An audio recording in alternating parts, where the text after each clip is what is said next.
அன்பர்களே, நான் பாவி என்று கூறி முதன்மையான பாவியாகிய தன்னை இறைவன் தன் பணிக்காக அழைத்ததை குறிப்பிடுகிறார் பவுலடியார். பாவி என்று கண்டறிவதும் ஏற்றுக்கொள்வதும் நோயை கண்டறிவதை போன்றது. எவ்வளவு சீக்கிரமாக தெரிந்து கொள்கின்றோமோ அவ்வளவு எளிதாக மாற்றமடைய முடியும். நான் சரியாகத்தான் வாழ்கிறேன் என்ற எண்ணமே உலகின் மிக பெரிய சிறையாகும்.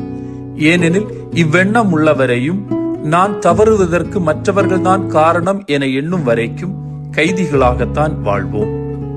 உடைந்த பானைகளாகிய நமது ஓட்டைகள் வழியே இறை இரக்கம் நுழையும். ஆனால் நாம் வெறுமையானவர்கள் என்பதை ஏற்றிடல் வேண்டும். பலவீனத்தை மறைத்து பலசாலி என காட்டு என்று உலகம் சொல்கிறது. ஆனால் பாவி என்று ஏற்று மாறிட முயன்றால் ஆண்டவர் ஏற்ற காலத்தில் நம்மை உயர்த்துவார். தாயும் தந்தையுமான இறைவா, எம் பலவீனத்தை ஏற்கவும் உம் பலத்தால் அவற்றை மாற்றவும் தேவையான வரம் தாரும். ஆமீன்.